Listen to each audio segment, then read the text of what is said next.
Okay, so here is the definition of work. Come on, start copying. So whenever you're actually doing forces, whenever you're doing forces, you could still potentially be doing what? Not be doing, be studying work as well. Okay. So what is the physical definition? What's the physical definition of work? Work is defined as a physical quantity. So it's again, it's like, acceleration or velocity. It's a physical quantity, but it's a very specific one that is the result. What does that mean? If something is the result, does it happen first or happens last?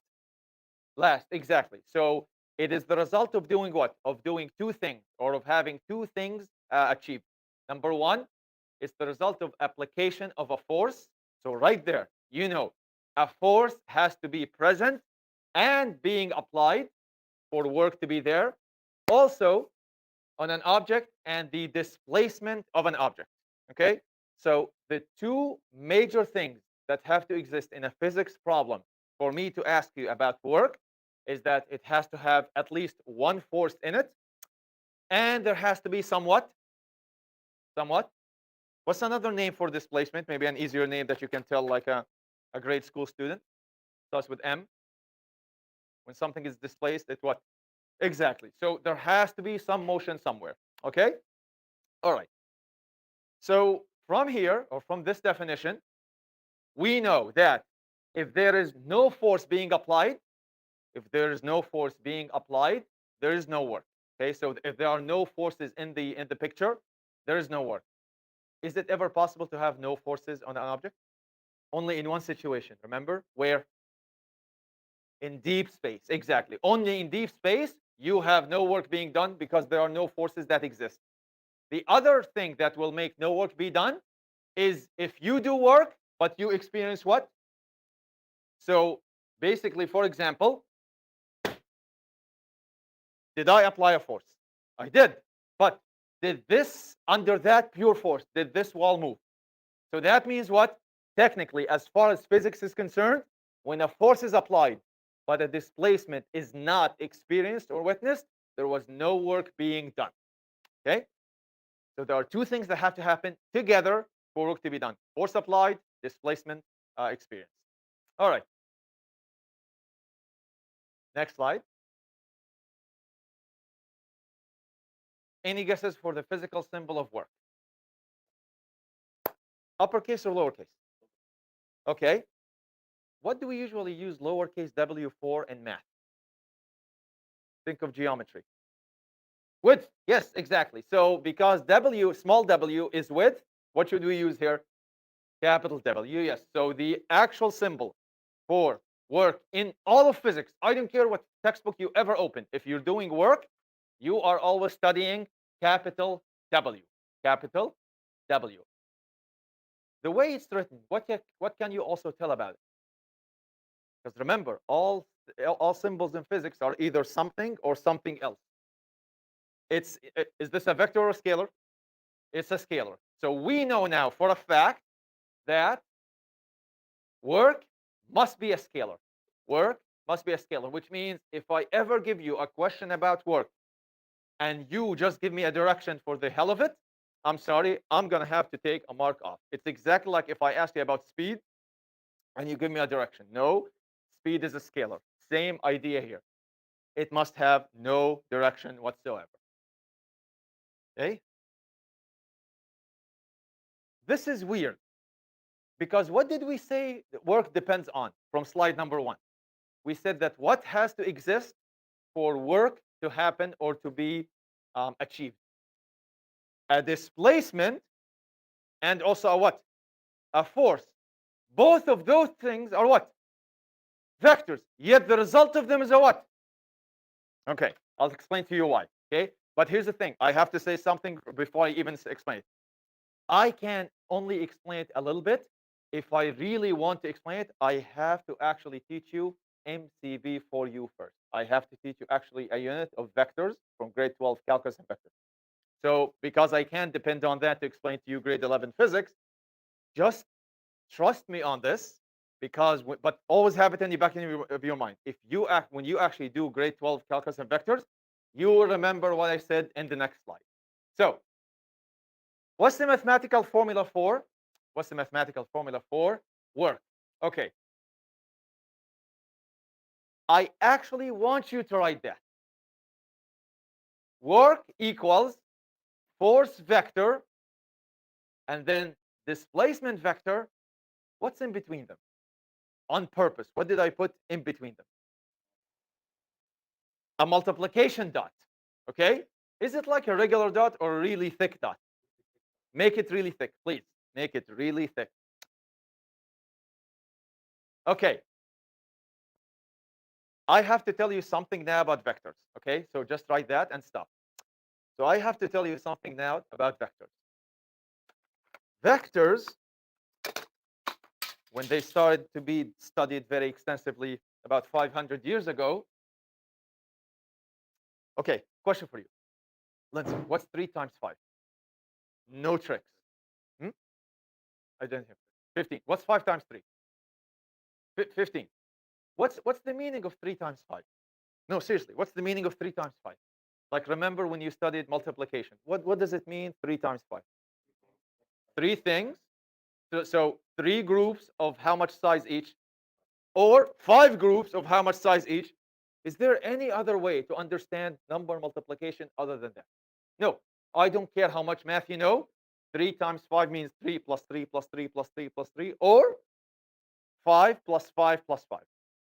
That's only for what? For numbers or scalars. When you deal with vectors, there are 2 ways to multiply a vector. There are 2 ways to multiply, to multiply how many? 2 vectors, okay? Again, I wish I can explain it more, but just hang on until you take MCV4U. Who knows? I might be the one teaching it. There's a way to multiply 2 vectors to produce a what? What did we say work was? There's a way to multiply 2 vectors to produce, and there's another way to multiply them, totally different. But that way produces a what? A vector. Do you see what I mean? 2 vectors could be handled in a way to produce a what? A scalar, or they could be handled in a different way to produce a what? A vector. When you deal with them when you handle them to produce a scalar, you call that what? You call that work. Okay? So what do you do when you handle them to give you a vector? Have you heard of torque? Torque, like when you turn something. That's what we use the vector product for. Okay? We don't do torque in grade 11. Guess what? We also don't do torque in grade what? 12. The first time you will see torque before first year physics is actually in grade 12 calculus and vectors, because then you will become an expert with what? With multiplying vectors. Okay? So what does this dot mean? Now we know that when you see a dot between 2 numbers, what does that still mean? Multiplication, right? Here's the thing. If you want to multiply 3 and 5, what can you put in between? You can put the multiplication sign. You could also put the what? The what? The dot. Or you could put what?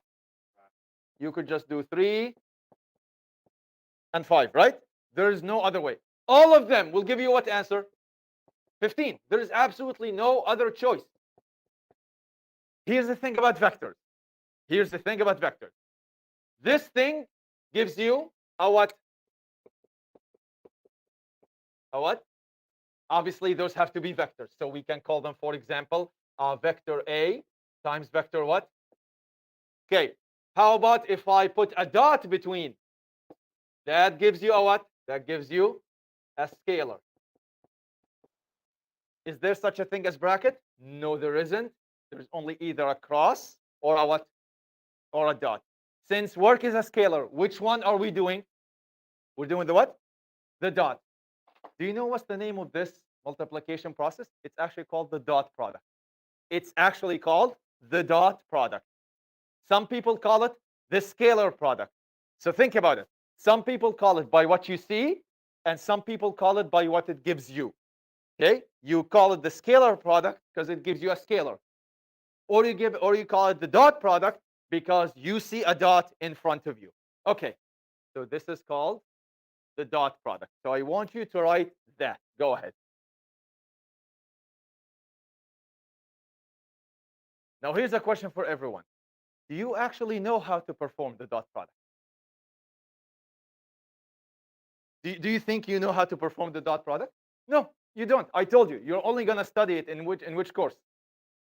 In calculus and vectors, grade 12. Does anyone here almost have grade 12 calculus and vectors? No. Also, even if you have it, I can't even use it because the only math requirement for grade 11 is grade 10 math. So I have to teach you what? I have to teach you a way where you don't even care about what? Yeah, you need to basically, I need to teach you a formula where you still know the math for it besides that.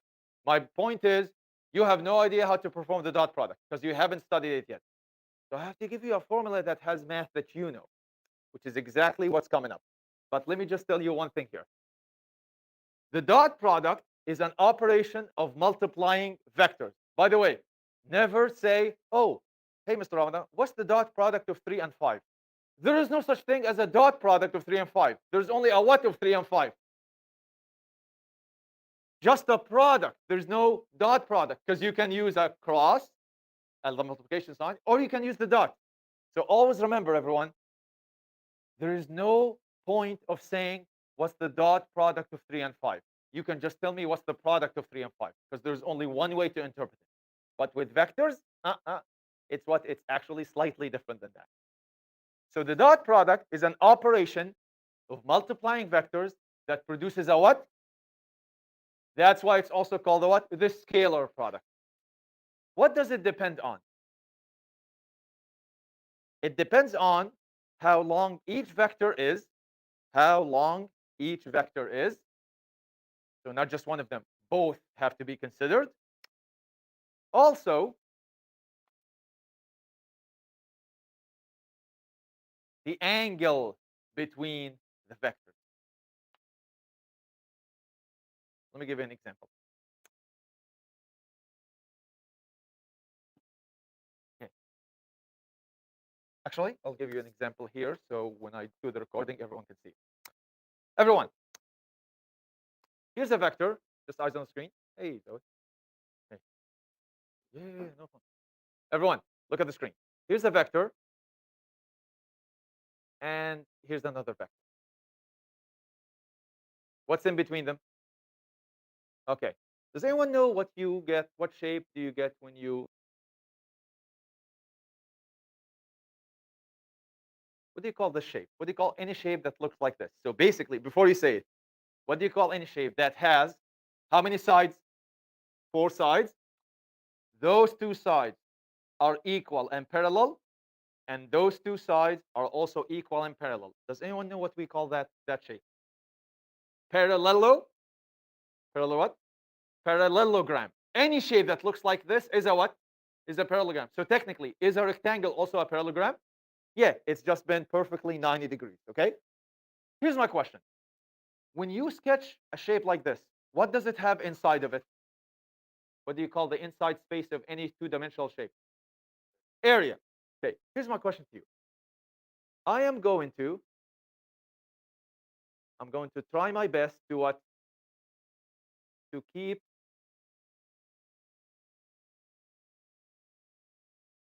the same, look, the same, oops, sorry, the same length of the short vector.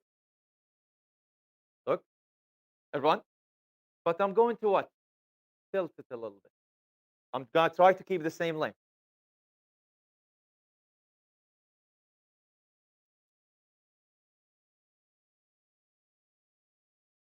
Do you think this is almost the same length as this one? To the best of my ability. Okay. Here's my question to you.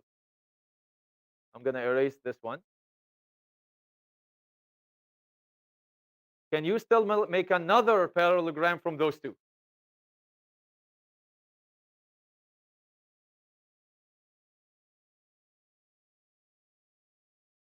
Is it the same area or smaller? How many people see that it's smaller? But I keep the same vectors, right? But what did I change between them? That tells you that there's a way to know the area inside depending on what? but also the what? Here's a question for you. Do I have two vectors right here? Can you imagine? Can you imagine? Okay, right here. What shape could I finish? It's not just any parallelogram. It's a what? A perfect square. What is it now? What is this shape now? What do you call it? Parallelogram. Okay. By the way, are they still the same two vectors? But what's changing between them? What's happening to the area now? It's getting what? What do you think is going to happen when I put them perfectly on top of each other? What does the area get to? Do you see what I mean? Even though I have the same what? I have the same vectors, but what did I keep changing? This is actually what we use the dot and the cross product for. To what? To evaluate areas depending on the what? Depending on the magnitude and the what? And the angle. Okay, so I just wanted to give you an example that it doesn't just depend on how long each one is, also depends on how much you open them up. Yes. Lindsay? Yes, absolutely. It's gonna be angle dependent as much as size dependent as well. Okay, but I want you to always write this down. You have got to put the two vectors what? Get used to this. What do we call it? No, this phrase. Tail to tail. What does that mean? The two tails have to what? The two tails have to what? Yes, you cannot put it this way. Look, everyone, remember relative motion? This is what we did for relative motion, right? We started with one and then we started with the second after. No, here you have got to make the two tails or the two ends, like if we call this the end and this is the beginning, if you want, I like to call it tip and tail. Tip and tail, the two tails have to be touching. Hey? All right. Yes, Lindsay. Sure.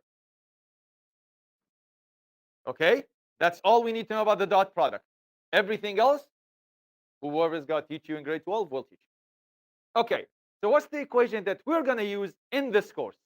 Here it is. Okay, what I like to call the vector free, the one that does not depend on dots or crosses or whatever. Here it is. There we go. Everyone, this is the equation you're going to be using for the rest of this unit. If you're interested in the work, in the amount of work, you need to multiply what? Come on. Times. Interesting. I'm not using vectors anymore. I'm using what terms? Yeah, I'm not saying displacement. I'm saying distance. I'm not saying force vectors. I'm just saying force. And what's the last thing that tells you about the angle? The what? Interesting. If the dot product uses the cosine, what do you think the cross product is going to use? What's the twin of cosine? The twin. Sine. Exactly. You got it. But obviously, we're not even going to do that because it's not a part of grade 11 or grade 12. But it will be a part of MCP for you. Okay? What do I mean by inside angle? I mean the angle when you put them what? Tail to tail. Tail to tail. And I'm going to tell you why it's a cosine angle when we start with, like in a couple of slides. Okay, so how could we write this down? Well, in mathematical form, there we go. W equals capital F delta D cosine of, what was the name of this Greek symbol before? Theta. Yes. Any angle, obviously, will always be theta. We haven't seen theta in a while because we haven't done any angles in what? In forces. We've done, I think, kinematics.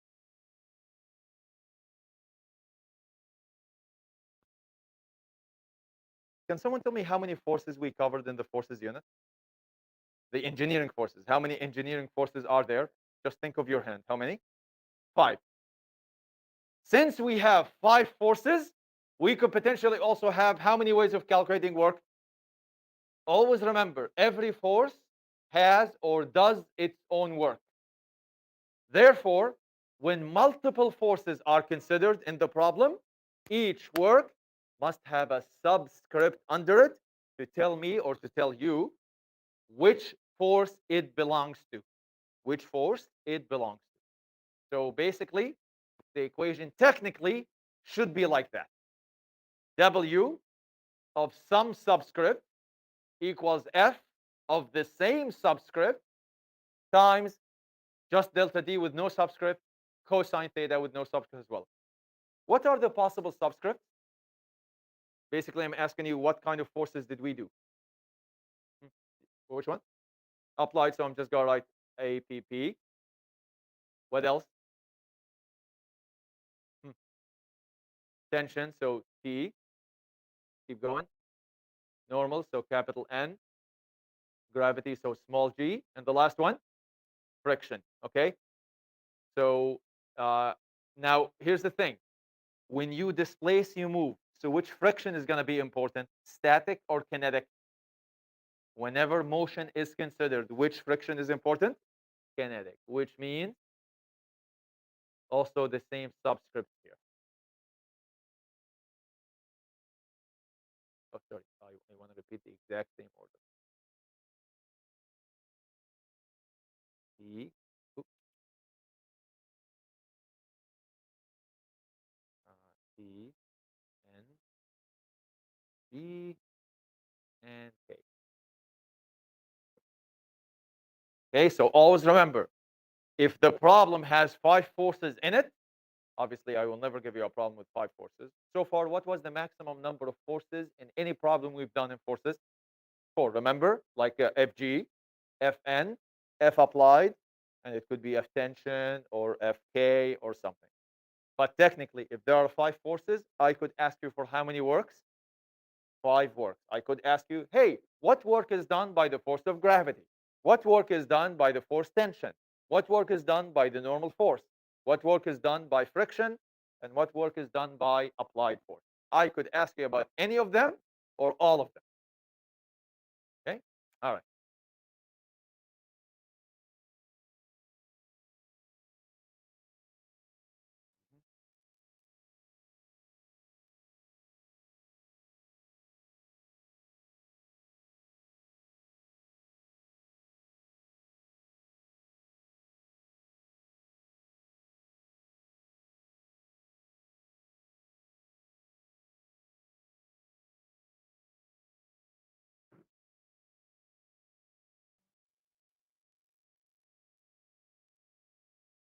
Again, there are no subscripts here and no subscripts here. The only subscripts we need are under the W and under the force. Okay. All right.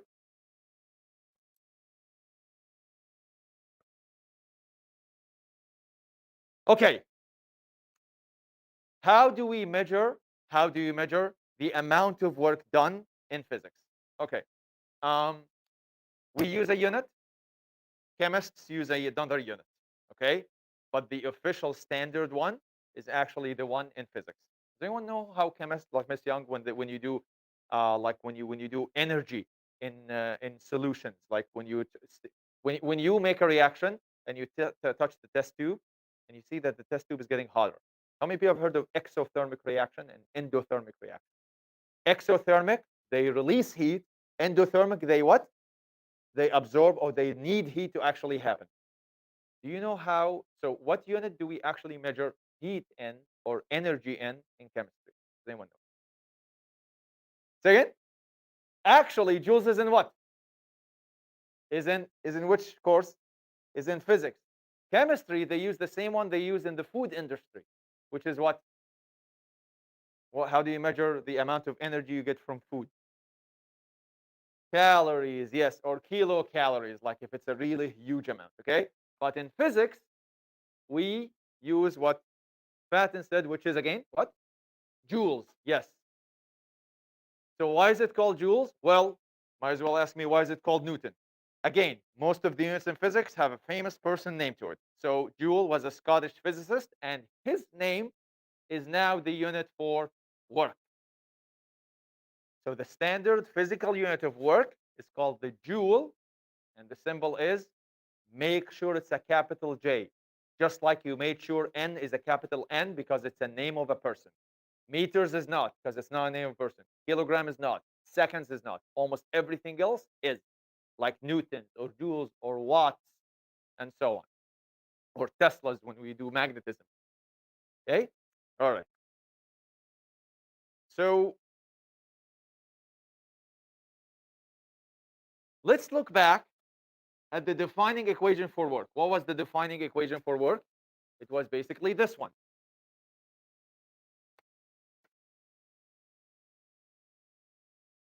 Now, how do you always use an equation to write a unit?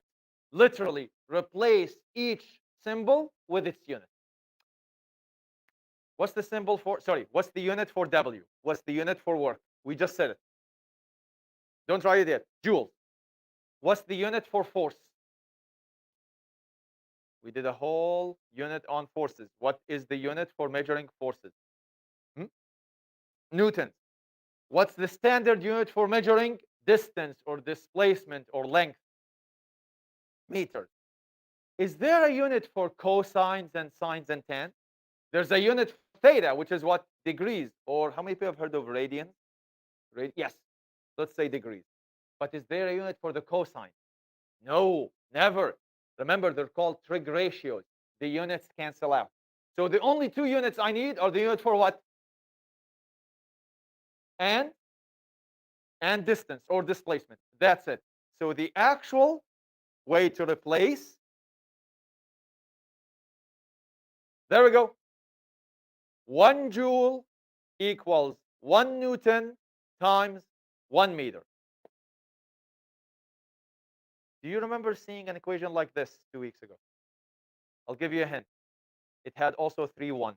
1, 1, 1. Come on. This is important because it is a part of understanding forces. Did we have a unit? Sorry, not unit. Do we have an equation similar to that, similar in structure to that 2 weeks ago?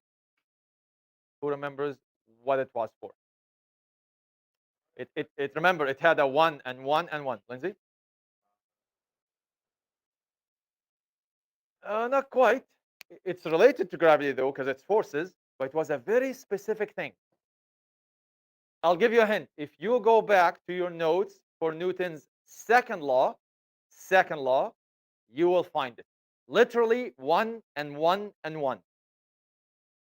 What is it? What? Okay. So, Marah, tell me what the old equation is to show you how relevant or related it is to this. What was it? 1 Newton. No, don't try this. I'm just using it as an example. Equals 1 what? 1 kilogram times 1 meter per second squared. Okay, everyone, pencils down. Do you remember what this meant? 1 Newton is the amount of what? Force. 1 Newton is the amount of force that you need when you deal with what? How much mass? 1 kilogram. To give it an acceleration of how much? 1 meter per second squared. Do you see how it's the same ratio here? 1 to 1 to 1. So what can I say here? 1 joule is the amount of what? The amount of work that you will get when you put how much force over how much distance. So you see, just writing the equation and replacing this with 1 joule, this with 1 Newton, this with 1 meter. Obviously, nothing is going to replace this because trig ratios have no units.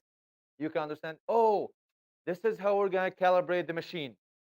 We're going to put how much force in, and we're going to keep putting that force in for how much distance. We knew that our arm burnt how much energy or how much work? 1 single joule.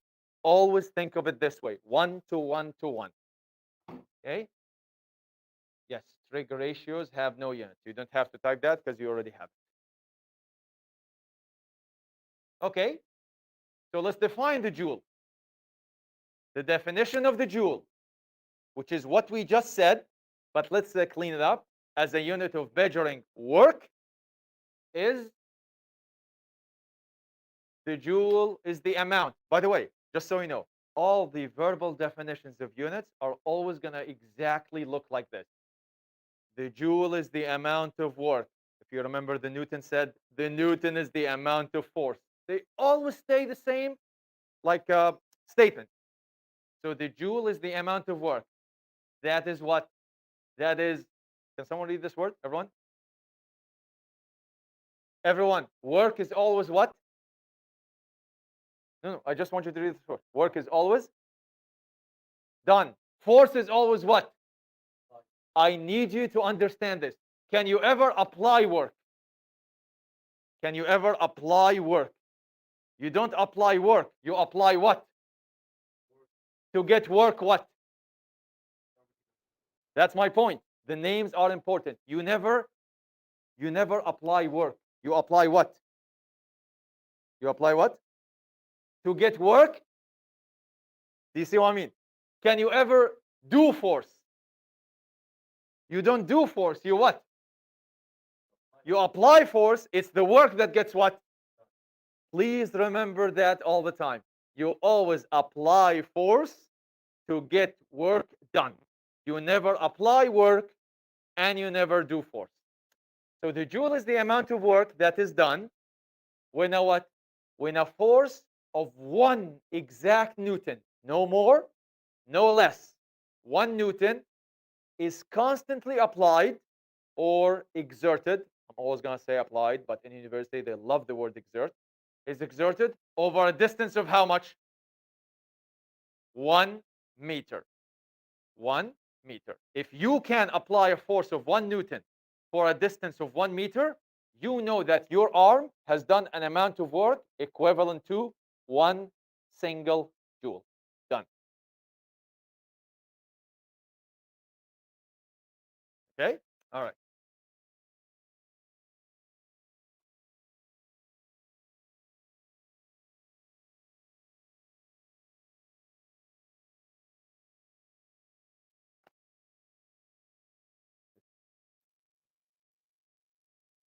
Okay, so always remember 1 to 1 to 1.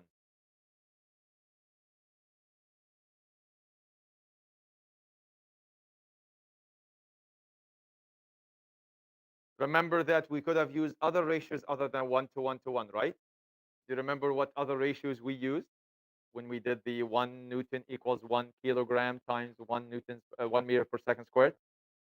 There's an infinite number of ways to say it, but the easiest way, obviously, is 1 to 1 to 1. But what's another way, for example? Give me two numbers that multiply up to 1, but they're not 1 and 1. Say again?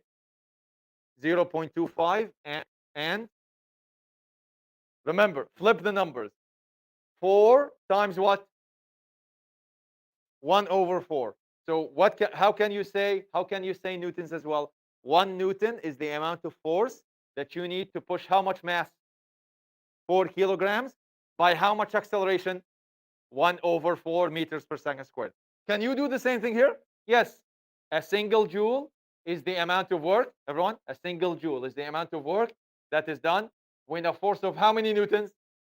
4 is constantly applied over a distance of 1 over 4. 3, 1 over 3. 10, 1 over 10. If one goes up, the other one has to what? Has to go down. But obviously, what's the easiest choice ever? 1 and 1. So it's always the official standard way to define it. Okay. What does it mean?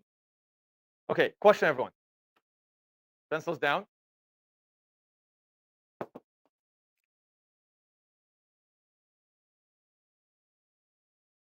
What do I have here on the screen, on the other board? Two what? Two what? Two. Two. Two vectors. Can someone guess the angle in between here? It doesn't have to be exact. You can just give me any guess as long as it's logical. Sure, 40.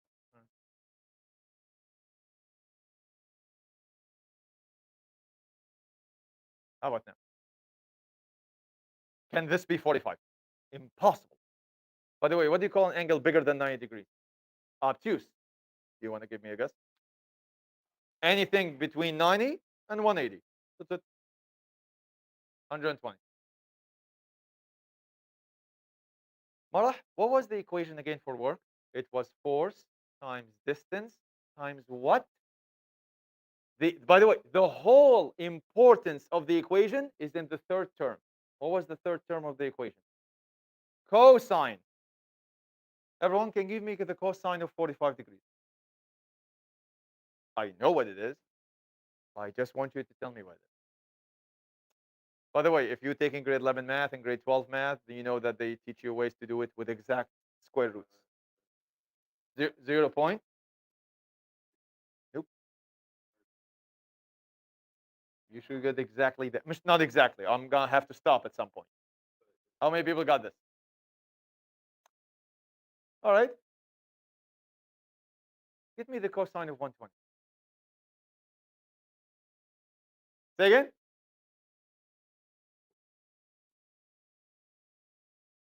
This one gave you what kind of a decimal? And this one?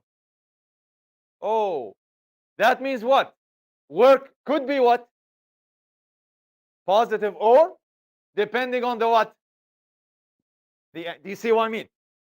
Question for you. What if the equation did not have cosine? What if it had what?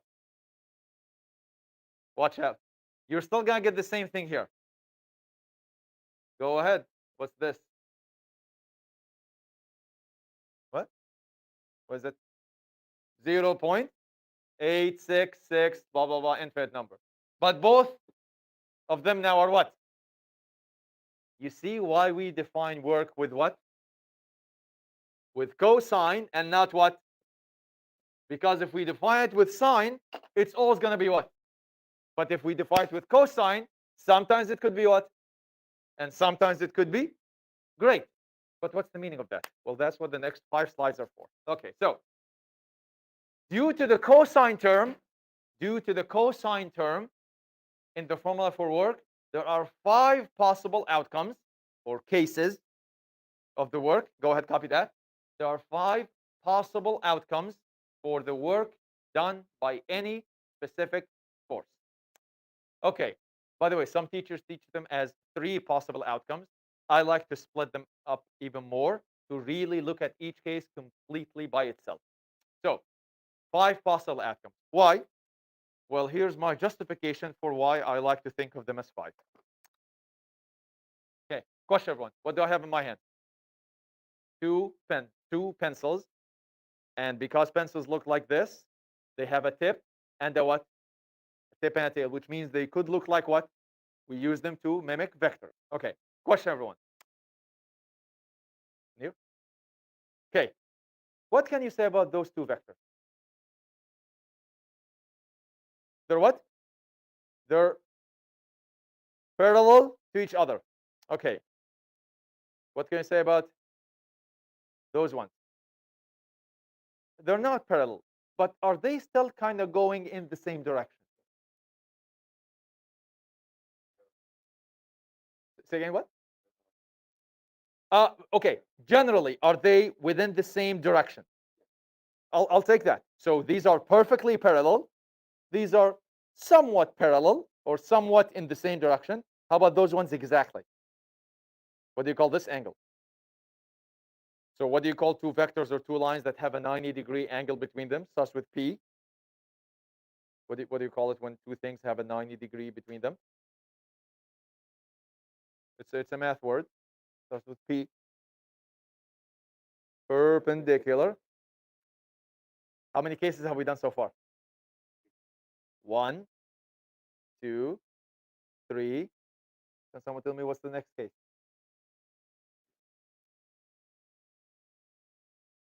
Can someone tell me what's my 5th and last case?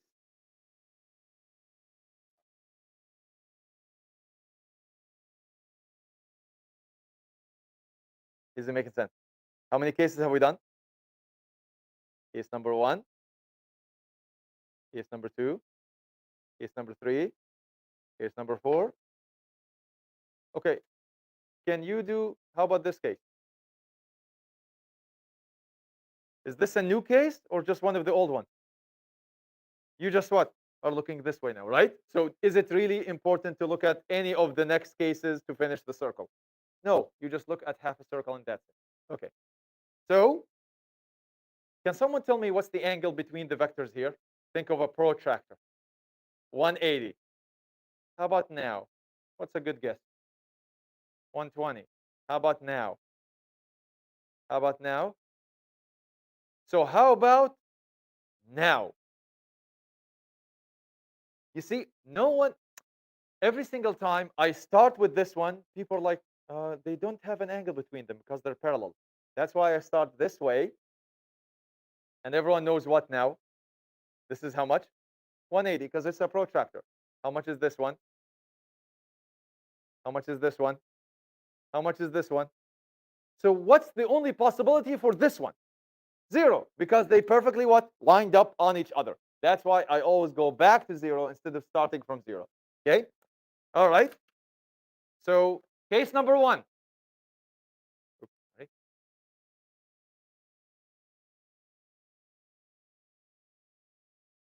Case number 1. Go ahead. So we say that work is, and I'm going to explain what the word fully means. We say that work is fully positive when the angle is how many degrees? 0. Okay, so that's our first case. We start opening up. We say that work is partially positive when the angle is between what and what? Which is kind of like what? What do you call any angle between 0 and 90? You call it what? You call it acute. By the way, acute also in medicine, for example, means sharp. And it does, by the way, question for you. Which would hurt you more? If I if I if I pierce you or pin you with this corner or with this corner? Which one is going to actually make you bleed? This or that? The top one. Because it's what? It's sharper. That's why in medicine, when something is what is sharp, they also call it what? Acute. Okay, like an acute condition of, for example, pneumonia. That means a very severe, serious condition. Okay, sharp means acute. Okay, by the way, did I use equal sign here or no? I didn't. Why? Well, let's think about this. I already covered the equal case, so I don't need an equal sign here. Why am I not using an equal sign here? Because I'm about to cover the third case, which is equal to exactly what? That, again, I'm opening up case by case. Okay, I know this is a bit of an uneasy thing to live with, but we actually say that work is 0 if the angle is exactly how much? How much? 90 degrees. It has to be perfectly 90 degrees. Okay, let's keep opening up. What's my next case? Again, think. Your first case is 0. Your second case is between 0 and 90. Your third case is perfectly spot on 90. What do you think your fourth case is? Between 90 and 180. Now we're going into the partially negative work, which means the angle is between 90 and 180, not equal. I can't make it equal because there is already an equal sign here analyzing this case by itself. So what's your fifth and final case? Perfectly 180. We say that work is fully negative if the angle is 180 degrees. Okay, I know this is making sense mathematically, but what does this have to do with physics? Well, we are going to have a slide for each one of those 5 cases. Okay, just got to let you finish copying. Okay.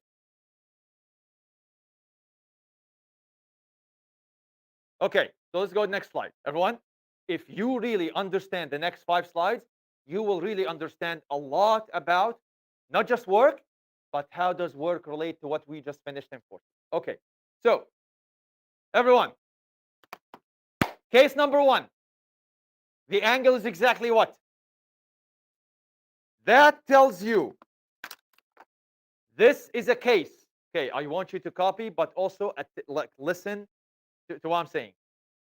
Angle is 0 means this is the case when the force and the displacement are what? Are what?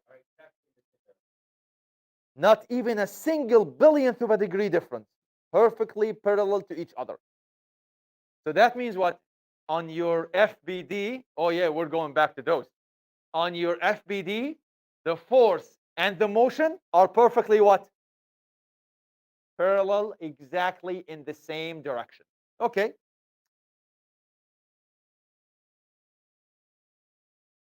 Go ahead. Let me ask you a question here. What force usually, or maybe what other forces were usually perfectly in the same direction as forces? Again, I'm trying to relate what we're doing now to what we did for like 3 days straight. Go back to your FBDs. You don't have to go through the notes. Just kind of like try to remember. When you did FBDs, what force was usually perfectly with motion?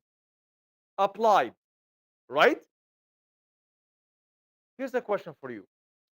If I pull on something perfectly where I want it to move, am I wasting any energy? Like, okay, question, everyone. Look, eyes on me here. I want to move this table this way.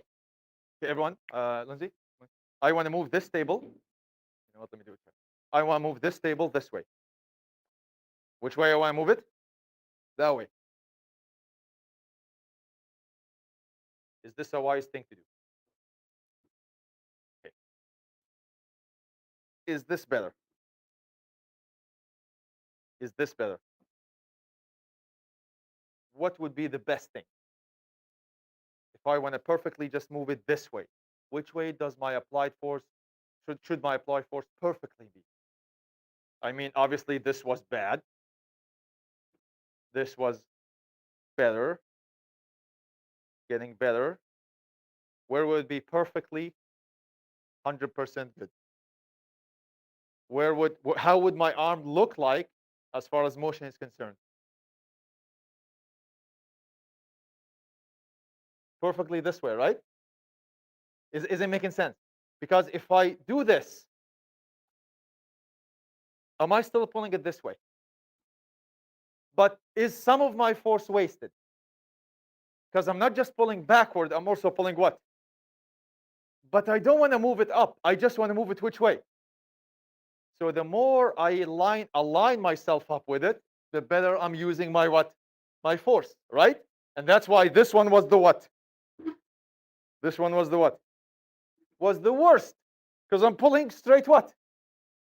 Straight what? But I don't want to pull it up. I want to pull it which way? This way. Do you see what I mean? A force that is perfectly with motion is the best force. Okay. What was the equation for work? 3 things multiplied together. What were they? Force times cosine of angle. Okay, let's write this down. Go ahead. You have 4 lines on your thing. Yes. First line, everyone, write this down. Question for you. Do I know how much force is in this situation? Like, did I actually give you a number? Did I give you a number for how much displacement it went? Did I give you a number for the angle? Is there a number for the angle on this slide? How much? Let's plug it in. So my next line would be just what? My next line would be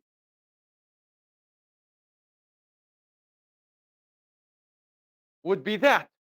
That's the only number I could plug in. I have no idea what the force applied is, and I have no idea how much displacement or distance it went. But I know for a fact that the angle is how much? Does anyone remember what's cosine 0? You don't have to remember. Go ahead, plug it in. Is it 1 or a decimal or -1? It's a perfect one. It's the most perfect one you can ever get. The cosine of 0 degrees. I have a question for you. If you multiply something by 1, what do you get? Do you even get slightly less? Perfect. So that means what? The amount of work done, the amount of work given to the system, the amount of work given to the system by a force that's perfectly where you want the object to move is the best thing you can do. That's why I like to call it the maximum positive. If you want to give the system the maximum positive amount of work, apply your force exactly in the same direction of what? In the same direction of what?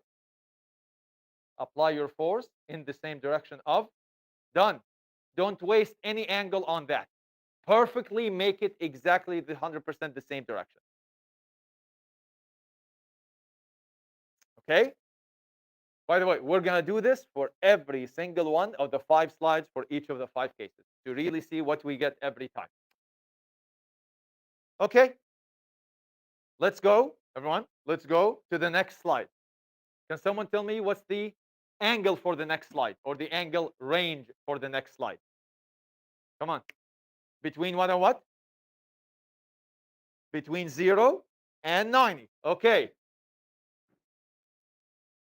Here it is. I can't say exactly now, but I can say that the force and the motion are what? What's this word? Somewhat in the same direction.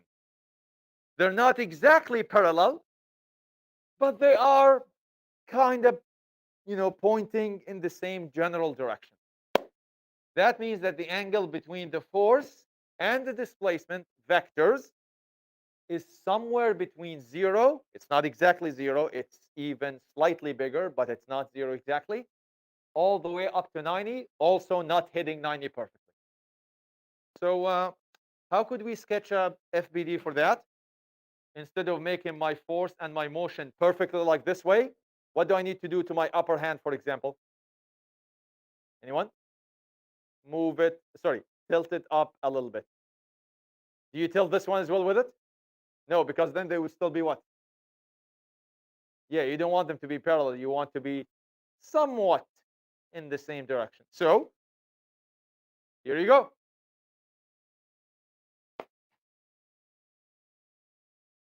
Can someone tell me a force that could look like that? I mean, something is moving this way, but some force is not perfectly with it. Tension, right? I mean, think about it. Okay, everyone. Object. Question. I want to move this object this way. What's the best way to pull? If I don't want to waste any energy, what's the best way to pull? Just this way, right? Could I also pull this way and achieve the same motion? Yeah, but is this going to be the best thing? No, because technically, some of my force is this way, but some of it is what? Up, which is to me wasted, right? Unless I physically want to what? Right? Unless I physically want to pull forward and also what? Up. So what force, Lindsay, you said, what force isn't, I'm doing tension. Great. So one candidate for this force is tension. Let's do the what? Let's do the calculation.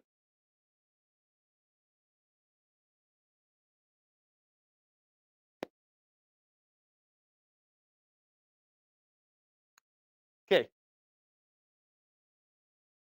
Everyone, I want you now. Whoops, that's gone. I want you now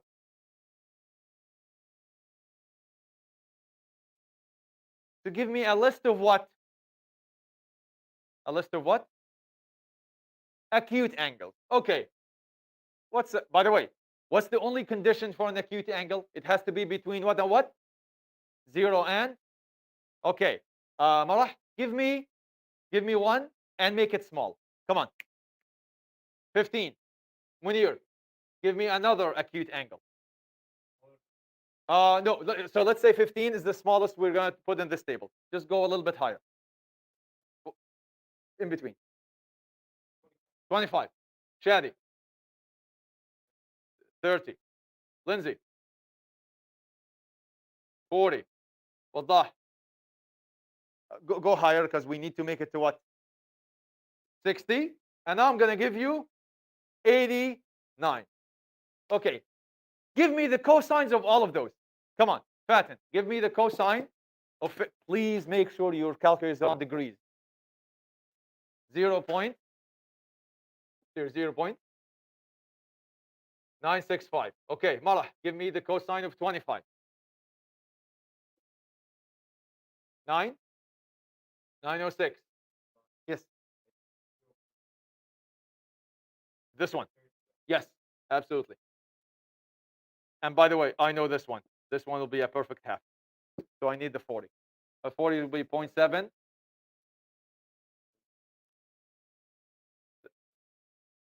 Sorry, 0.766. How about 89? Okay. All of those numbers are what? They have two features. All of them are positive, but also all of them are what? Are below 1. What's another name for a number that's below 1? Starts with a D. Decimal. All of those are positive decimal. Here's my question to you, everyone. If you multiply a number by a decimal, do you get the same number back or slightly less? There you go. So that means what now? That means it's going to be F times delta D times perfect. A positive decimal, which means would you get a number as high as slide number 1 or or smaller? You're going to get smaller, which makes sense. You wasted some work. That force is decent. It will move the thing to the right, but it's not the best thing that could happen. It's not the best thing that could happen. The best thing that could happen is what? Is for the two vectors to be what? Perfectly parallel to each other. Always remember, the best thing is slide number 1. The second best thing is slide number 2. So I'm going to say positive, but what? But what? Less than max. You are wasting some work. You are wasting some of your force, which means there is an angle that's not 0 degrees.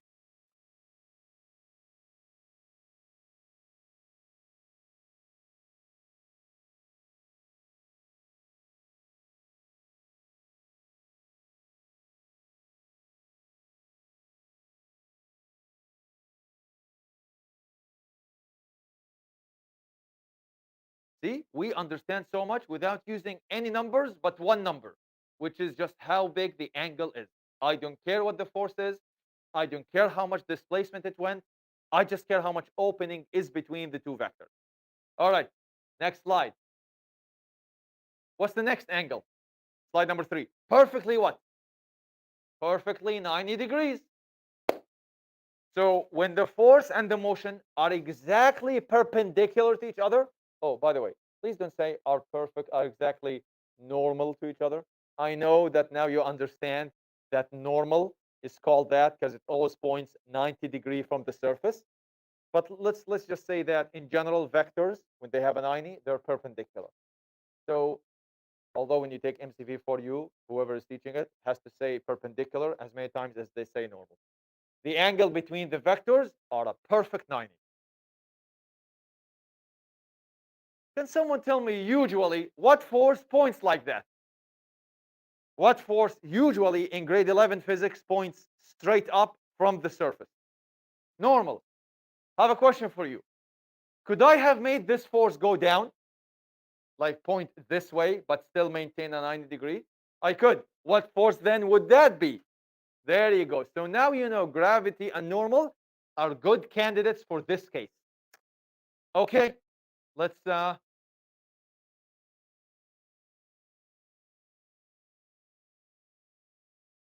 cosine of 90. What's the cosine of 90 perfectly? By the way, do you see how it follows from this table? This decimal is very close to what? What's happening to the decimals? They're getting what? They're getting smaller and smaller and smaller. What do you think this is getting very close to? An infinite number of zero decimals, which is really just zero. Yes. And if you remember your grade 11 math, about how many people remember the circle geometry with the cast rule? How many people remember the cast rule in grade 11?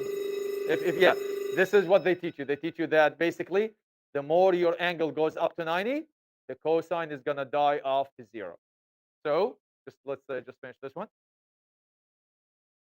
What do you get when you multiply any bunch of numbers with zero? Does it matter how big the force is? Does it matter how big the displacement is? The whole thing is what? No work done. Okay. I know this doesn't make sense. How could a force be present, but also do what? It means this force is present. I like to call it as a what? As a support force. It's important to the system, but it doesn't benefit or resist the motion in any way. But it's needed to be there for the system to look the way it is. We need to understand this. If someone says, when a force does zero work, that means the force does not exist. Is that true? Does the force still exist? It still exists, but it's perfectly oriented at what angle? 90 degrees, which means is it with motion, against motion, or neither? That's why I like to call it what? It's neither. That's why I like to call it a support force. What does support force mean? It's there to support the motion, but it doesn't push or but it's needed there to keep the whole system moving the way it is. Okay? All right. What's case number 4? Come on, think of the opening. What's case number 4? Go beyond 90, but do not hit 180 yet. Yes. So when the force and the motion are somewhat in the what now? Opposite direction. They're not perfectly opposite or totally opposite, if you like to say it. They are somewhat opposite. Okay? The angle between the force vector and the displacement vector is somewhere between or somewhere over 90, but does not make it to 180 degrees yet. Okay. What kind of a shape could we have? We could have this shape. I need people to give me angles between 90, between 90 and 180. Come on, start small. Between 90 and 180. All of those numbers have two features in them. What two features? They're all negative and they're all less than 1, which is what's another word for a number less than 1, between 0 and 1? A decimal. All of those are negative decimals. Here's a question. When you multiply anything by a negative decimal, do you still get a negative number? But do you get a number as big as the original one? No, you still get what? Smaller magnitude because you multiply it by a decimal. It's like multiplying it by less than 100%. What do I mean by negative but less than max? Is this the worst force? Everyone, is this the worst force that could go against this motion? Or is there a worse force? Where's the worst force? It's if it's perfectly what? Against it. So this is what I mean by negative, but less than max. I mean, it's a bad force, but it could be worse. So it's negative, but less than the maximum amount of work that you could steal from the system. Okay, so let's go to the last slide. Can someone remind me what was the special angle of slide number 5? That's it. We have to hit the what? The full protractor, which is 180 degrees. And now I get to say, or we get to say, that the force and the motion are exactly, not just somewhat, exactly in opposite direction. Exactly in opposite direction.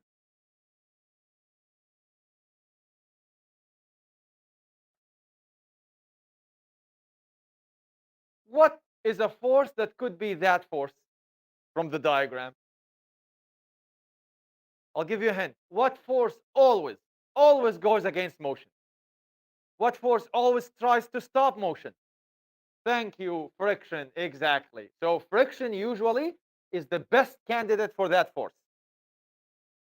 How about this one? Go ahead.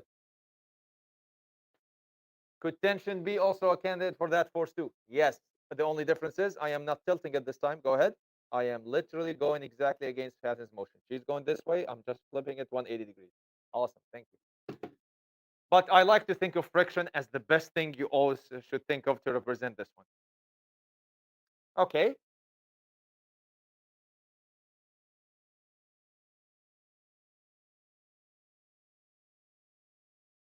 What's the cosine of 180 degrees? Perfectly. No decimals. Think about it. What's happening here? What number are they approaching? Negative 0.9999 forever, which is negative 1. Negative 1. When you multiply a number by negative 1, what do you get? The same number, but with a what? With a negative sign. So negative the entire thing. No more, no less.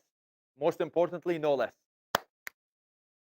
This is the worst force that could stop your motion because it's doing the maximum negative amount of work, or it's sucking the maximum negative amount of energy from your system, which is honestly, come on, it's what friction does. Friction never pumps you with energy. Friction does what to your energy? It steals it, it minimizes it, it shrinks it, it lowers it down. That's literally what's happening here. By the way, you see I'm using the word energy a lot, right? I have to, because work and energy are so related together. You will see how. So force and motion, if they are perfectly against each other, that that force is doing the maximum amount of negative work on the system. It wants so bad to slow it down and even bring it to a stop, steal all the energy from it, which is literally what friction does. All right. So the next slide is actually very easy. It's summarizing the 5 cases, but grouping 2 of them, like some of them together, which is basically how other teachers sometimes approach this. I never liked the 3 split. I love the 5 split. It's so detailed. So in general, we can say this, everyone. In general, we can say this. If motion and force are generally what? Generally? Yeah, maybe we shouldn't have said parallel. Let's keep it as parallel. But maybe a better way we should have said are generally in the same direction. In the same direction. The work done is what? Yeah, because that force is actually pushing the system. Like it's actually it it is it is acting on the system where it's supposed to be going. It's providing strength to the motion. It's not providing. What's it called? Is it supporting the motion? Thank you. I can completely go the opposite now. If motion and force are generally opposite to each other, like friction or the tension I did with Fatin the first time, that is a negative amount of work. You're trying, or that force, maybe not you, that force is trying to steal energy from the system. Finally, there's one case by itself. Where is it? Perfectly in between, which is what? The what? The 90 degree. That is a very specific situation. Any force, any force that just happens to be perfectly perpendicular to the motion, that force is still needed and it still exists, but it does no work, or it's just there to support the system. If it vanishes, the whole system would become different. So it's just there just to make sure that things stay the way they should. Okay, um, let's do a couple of math examples now. You have a couple of demo problems. Okay. Okay. Um, is that the same one you have? Yes. So a person cutting the lawn sorry, a flat lawn pushes a lawnmower with a force of 125 newtons at an angle of 40 degrees below the horizontal. Of course, that's how you always push a lawnmower. You never push it up and you never push this way. You always push where? Down, right? Like you're, everyone, look at me. Everyone, eyes up on me. You never push, like when you hold the handle, you never push the lawnmower this way, unless you're very short, like a kid. Like, that's it. Obviously, also, you never push the lawnmower this way. How do you push on it? You push on it down, right? Like you're almost, your arm is almost parallel to the what, to how the handle is. You just push on it. Here's the thing. You push, everyone, if I'm pushing this way, what two directions am I pushing? First one is what? I'm pushing down for sure, but I'm also pushing what? And that's how you always what? Push a lawnmower, right? You push it down into the ground, but you also push it what? Forward. Literally, that's exactly what's happening here. So a person cutting a flat lawn pushes on the device with a force of 125 in their hand, 40 degrees below the horizontal, for 12 meters straight. How much work have they done? How much work has that person done? Who sees three numbers here? Raise your hand if you see three numbers. What's the equation for work? Come on, what's the equation for work?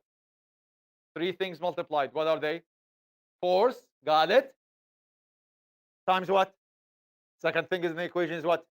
Distance, got it. Cosine of theta. Do I have an angle? Perfect, done. That's it. Literally, all we have to do now is just plug this in.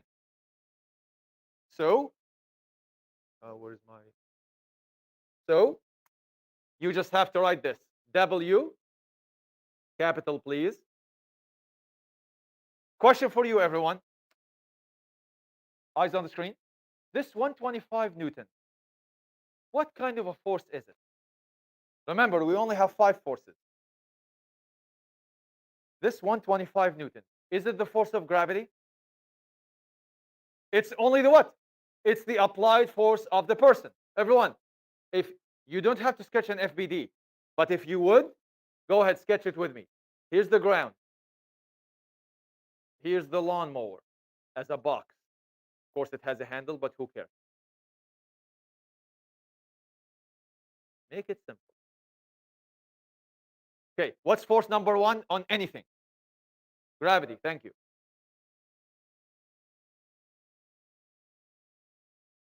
What force always reacts to gravity? No, no, reacts. You push, you get pushed. What do you call the force outside of a surface? Normal force, straight up.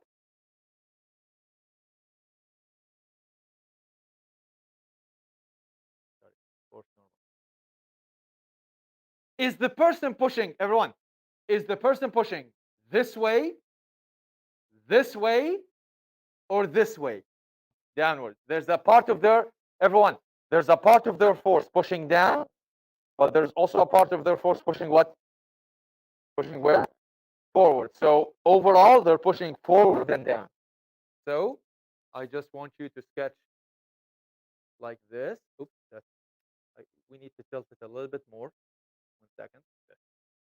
Okay, so go ahead, just make it tilted at 40 degrees down and write F applied. Are we told that there is no friction on the system? It's a lawnmower. Come on, the grass is rough, so there has to be what? Friction this way. By the way, it's moving. So what kind of friction is it? Remember, there are two kinds of friction: static and kinetic. Which one is it here? Okay, by the way, in work problems, it always has to be kinetic because there's always going to be motion somewhere. And how is the motion? As Munir said, straight forward.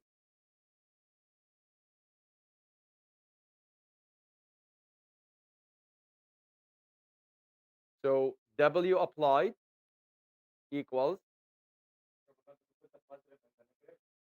You know what? Even though we don't need it for this particular problem, but Munir is 100% right. It's like a reflex. Yes.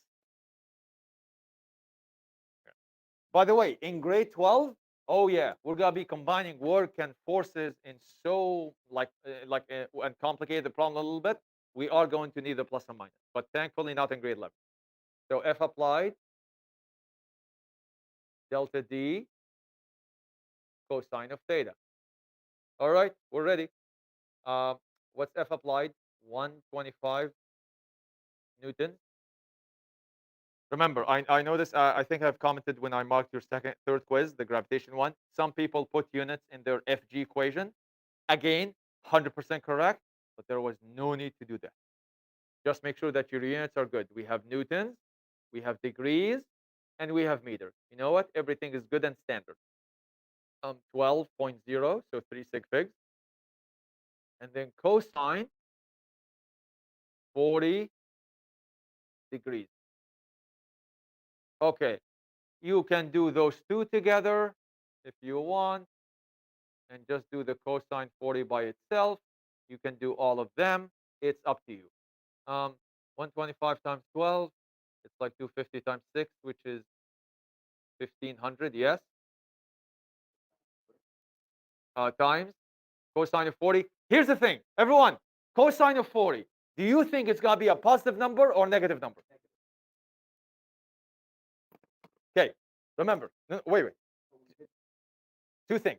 You can just plug it in, or you can think 40 degrees. Which case is it? Case 1, case 2, case 3, case 4, case 5. Where are the cases? There we go. 40 degrees. Where is it? It's case 2. So it's between 0 and 90. What do you get? Yes, you get a positive decimal. Good. How much is it? Give me 3 digits, maybe. 0.766.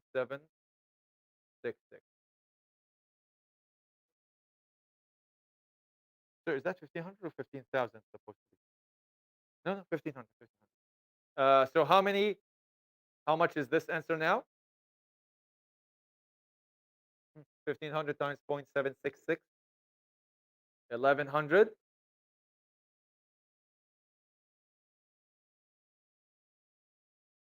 Is this correct, everyone? Is it in newtons? By the way, prove to me, everyone, prove to me in 2 ways. You don't have to do it 2 ways, just choose one. But there are 2 ways to prove this cannot be Newton. Who would like to prove it once?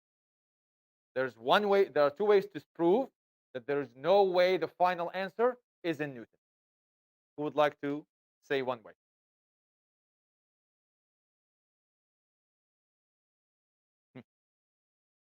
What's one way to logically prove you cannot have newtons at the end of that number as a unit? Lindsay. Oh, why is there? Oh, it's because he's Wadah said the number is 11, comma 049. Oh, it's not? Oh, 1100. Why did I put 11,000? My bad. Uh, thank you. No, 1149. Okay. Thank you. Okay. Why can't this be in Newton? Wadah. Go. Listen up, everyone. Huh. Exactly. Did we already use Newton? How can you use Newtons and still get the final answer also in what? Doesn't make sense. What's the second way to prove that this can't be Newton? What are we trying to calculate in this problem? We're trying to calculate what? Work. And how do you measure work? In what? The question is saying thermodynamical work. Sorry, last time I checked, work is either in what? In calories in chemistry or joules in physics. Perfect. So we cannot have this in newtons. It has to be in, come on, in joules. Let's talk about the sig figs here. How many sig figs are here?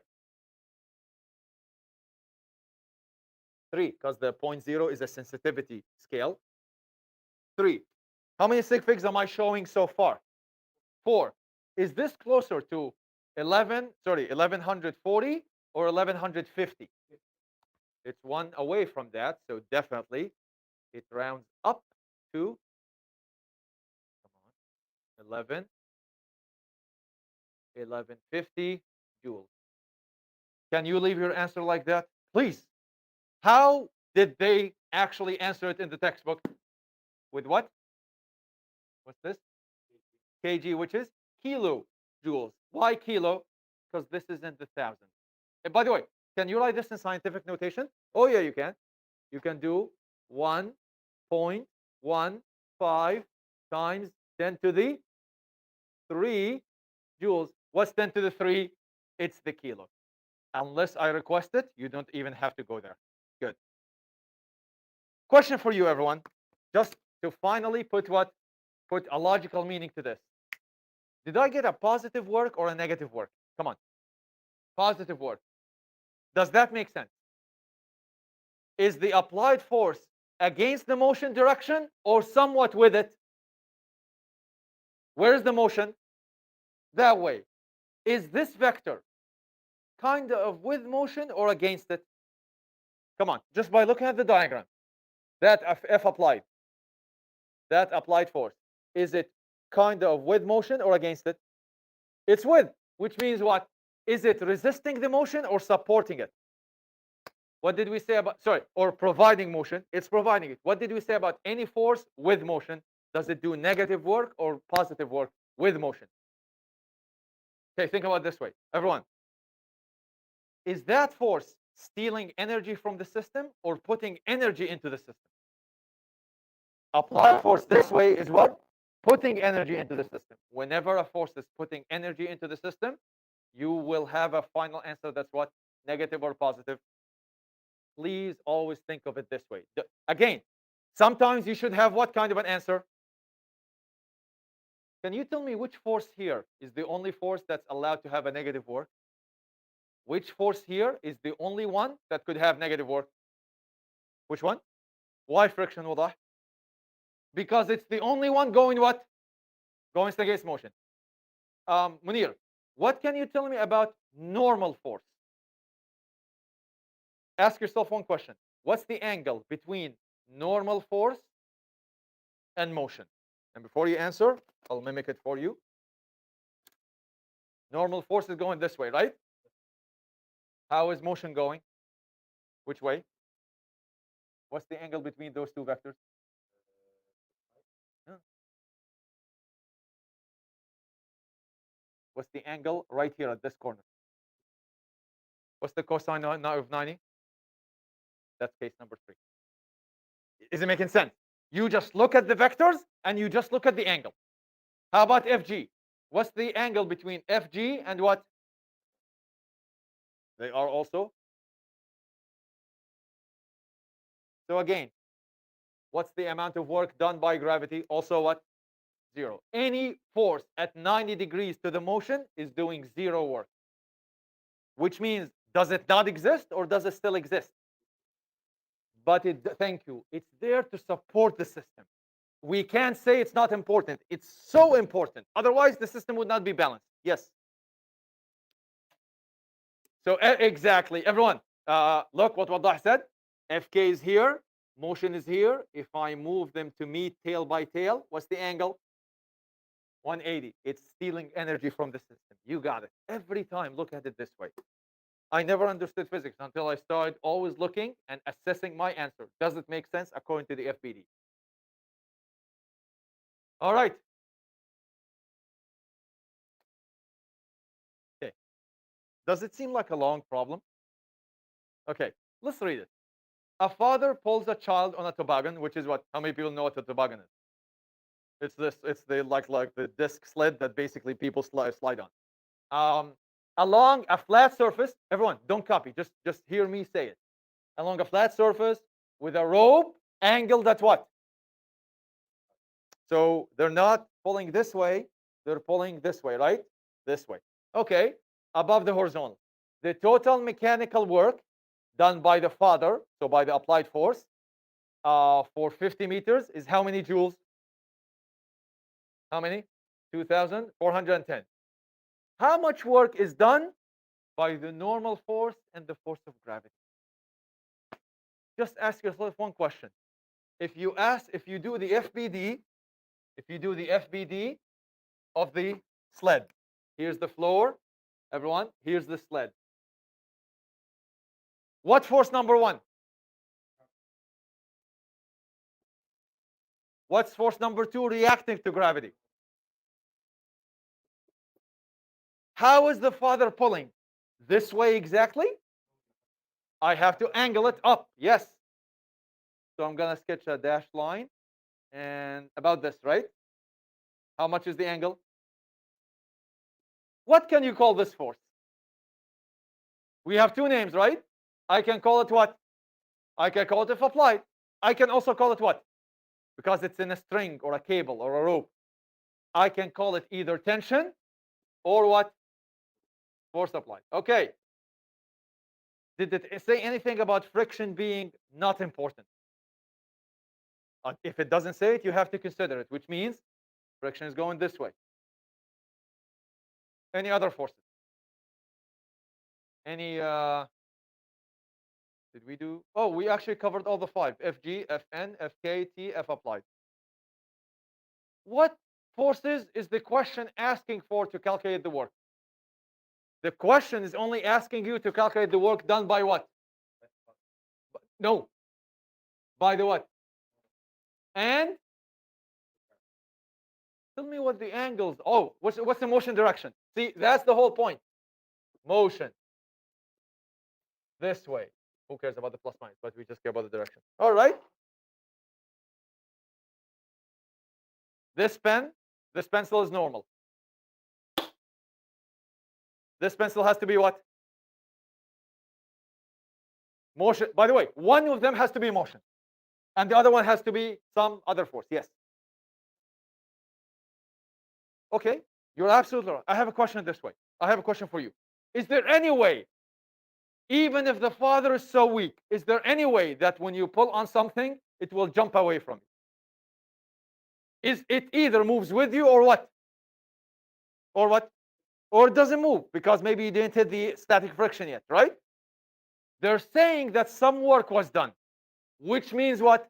Some motion happened. Do you see what I mean? Remember, friction, does it ever pull things away from you? Can you ever? Okay. Is there friction right here? Is it slowing me down? Is it ever going to slow me down, stop me, and then jump backwards? Friction is not an active force. It's a reactive force. Is it making sense now? So if there's motion, it has to be that way. So, everyone, one pencil has to be what? One pencil has to be motion. The other one is whichever force you're looking for. Patton, which force are they asking for first? Which force are they asking me to calculate the work of first? Normal. Where is normal force? Everyone look. Everyone, eyes on screen. Look how I'm going to move them. Are they meeting tail to tail now? What's the angle? What's work done by any force that has 90 degrees? Do you even need to show me calculation? You just need to tell me one thing. The angle between those two is what? What's the other force they want you to analyze?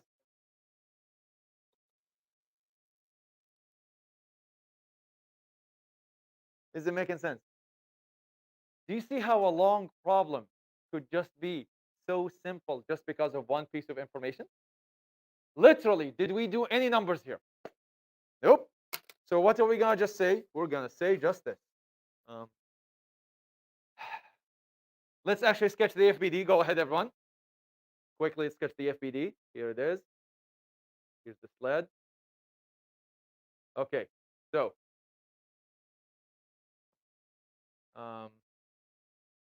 FG going down, Fn reacts up.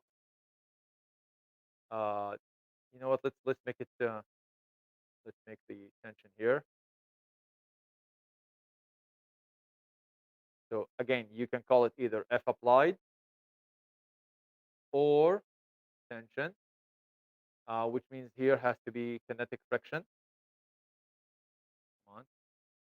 Which means motion is this way, as we discussed with Wadah, has got to be. Oops, sorry. Motion got to be this. Okay. So now we can say theta between Fn and motion equals how much? 90 degrees. Right there. That implies work done by normal force, equals 0 joules. You don't even need to show me a calculation. You can definitely show me Fn times delta D times cosine of 90. You know it's going to go to 0. And literally the same thing. Theta between Fg and motion is also how much? How much? 90 degrees. Guess what? Same exact conclusion. The work done by gravity is equal to 0 joules. Done. That's it. That's honestly all we need to know about work in grade 11. Done. That's it. It's actually the short part of the unit. The unit is called work and energy. Energy happens to be like a bigger concept. So that's why it's got to take most of the unit.